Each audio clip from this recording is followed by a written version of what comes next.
Chapter 5. The people, by the saint's advice, offer themselves by vow to Saint Sebastian. Further provisions against the plague. 1576.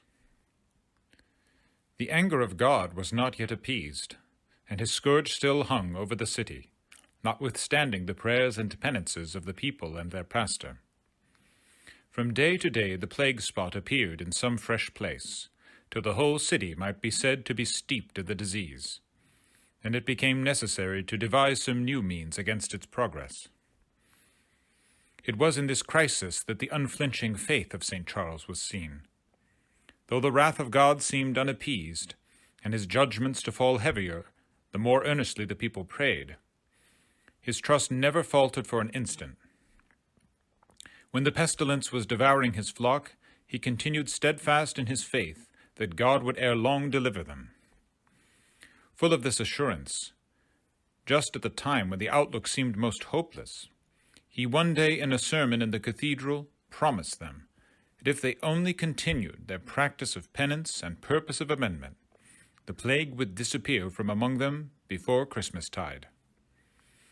This prophecy was much discussed at the time, and when it was fulfilled by the event, it was freely acknowledged that only the Spirit of God could have revealed it to him, as all probability, so far from bearing him out, told directly against him, as new cases of contagion were published daily.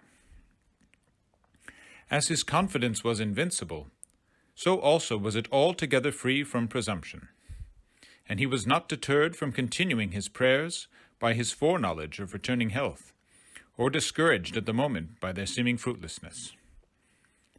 He was always urging the people to increase the fervor of their prayers, and was ever giving them fresh opportunities of enkindling their devotion.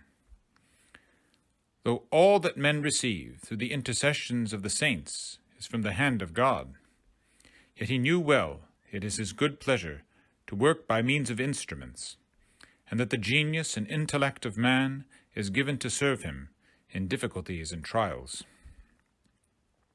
When every effort seemed to have failed, he recommended them to make a particular application to the glorious martyr Saint Sebastian, who was held in special honor by the Milanese as a native of their city.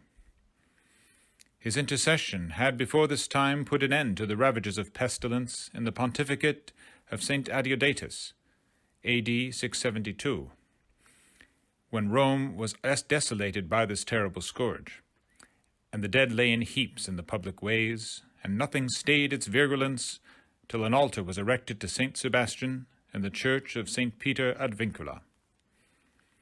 Following this example, St. Charles encouraged the Milanese to make a solemn promise to restore the ruined church of the saint, to provide for the celebration of a daily mass there in perpetuity, to keep his feast with due honor, and the vigil as a fast, to make a solemn procession on the anniversary of this day, October 15th, for 10 successive years, and every year on his feast day.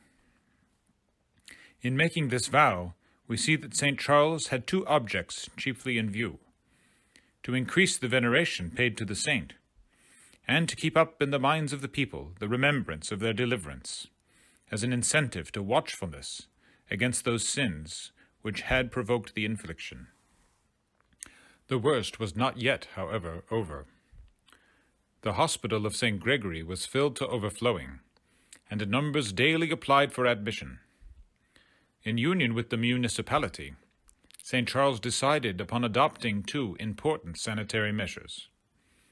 The first was to construct temporary hospitals for the sick in the country at some distance from the city, 6 in number, corresponding to the 6 districts, defended by ditches and walls, so as to prevent communication between the sick and the sound. The other was the establishment of quarantine within the city, in order to restrict all intercourse leading to the spread of contagion. The condition of the city at this time was so wretched that it recalled the lamentations of Jeremiah over Jerusalem. St. Charles himself thus describes it: "The city might at this time be likened to that great tree which was shown to Nebuchadnezzar in a dream, reaching to heaven, and spreading out its branches to the end of the earth. O city of Milan, so wast thou in the days of thy greatness exalted to heaven, and thy riches penetrated unto the utmost parts of the world.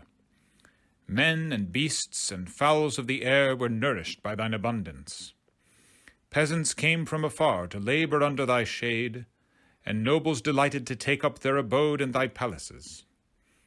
But now how is thy wantonness and pride suddenly cast down, so that thou art become a byword in the mouths of men? Thou art shut up within thy walls, thy wares and thy merchandise are cut off.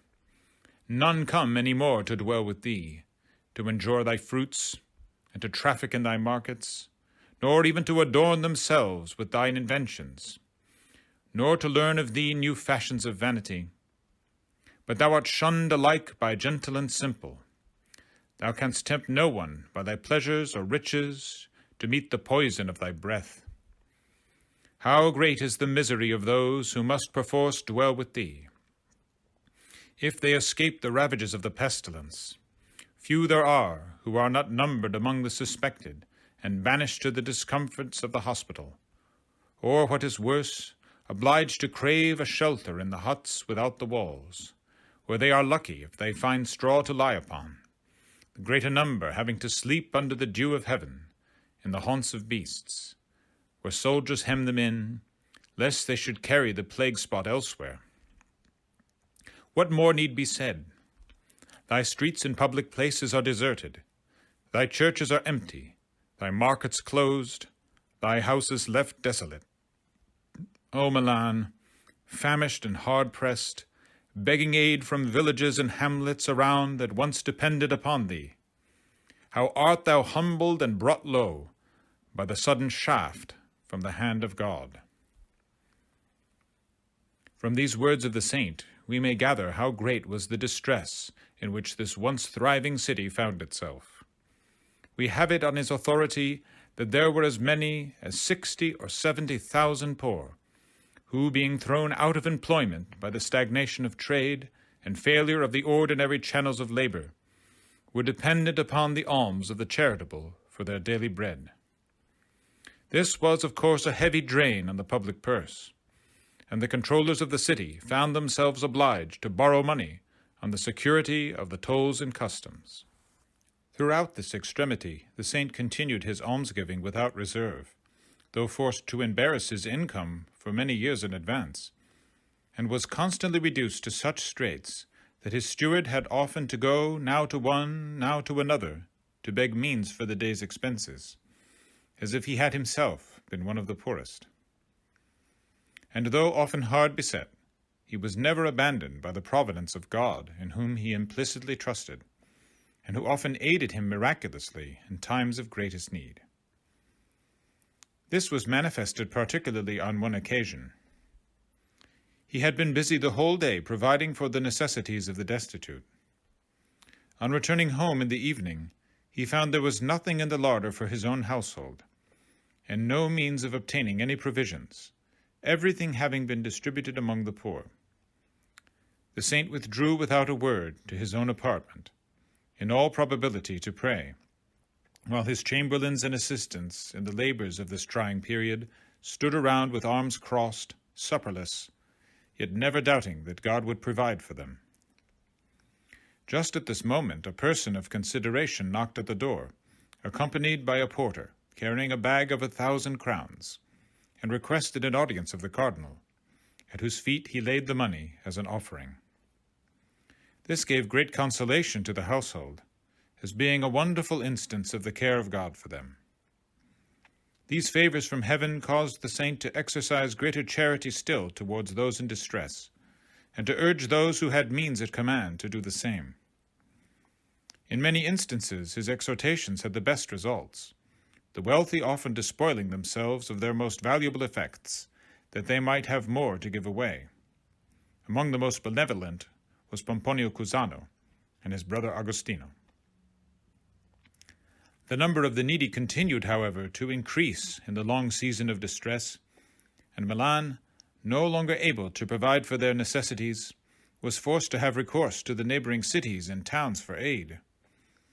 Many of them responded with alacrity to this appeal, the store of provisions contributed by the people of Casalmaggiore gave most seasonable succor, and was particularly worthy of remembrance, as a mark both of generosity and loyalty. While the cardinal busied himself in behalf of the suffering members of his flock, his charity was seen most especially in his solicitude for the poor little ones who lost their mothers in the plague. When it was impossible to find foster mothers for them all, he had them supplied with goat's milk. These little nurslings were his especial charge, and he took particular pleasure in rescuing them wherever he came across them. For sometimes when going round the city by night, he descried them on doorsteps, sometimes lying by the side of dead bodies of their parents. But wherever they might be, they always received at his hands the care and tenderness of a father.